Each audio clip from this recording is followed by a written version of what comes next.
पहले की बात है। ढोलकपुर गांव के एक कोने में एक परिवार रहता था। उस परिवार में था पीहू, उसका बड़े भाई साहुर और उनके मम्मी पापा।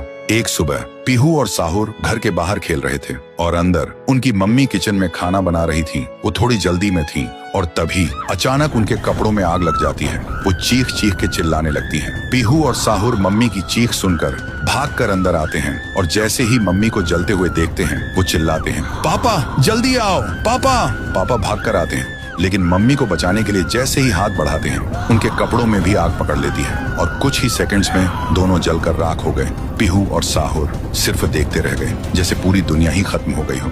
अब पीहू घर में अकेली रहने लगी और साहुर हर दिन खेतों में काम करता, सिर्फ इसलिए ताकि उसकी बहन भूख से ना रहे। एक पूर्णिमा की रात थी।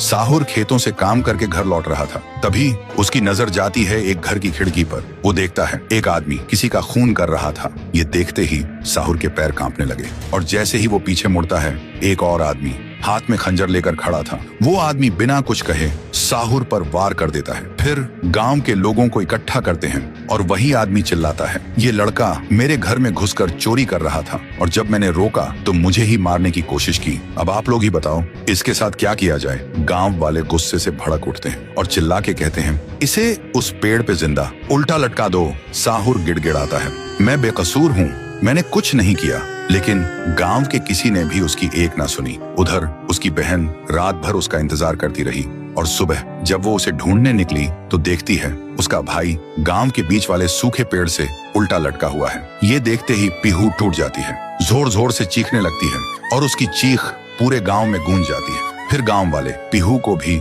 चोर का बहन कहकर गांव से निकाल देते हैं और तब से साहुर की आत्मा उस पेड़ के अंदर समा गई थी और पीहू गांव के बाहर एक झोपड़ी में रहने लगी थी। रोज एक पेड़ के नीचे बैठकर भीख मांगती थी लेकिन कोई भी उसे कुछ भी खाने को नहीं देता था।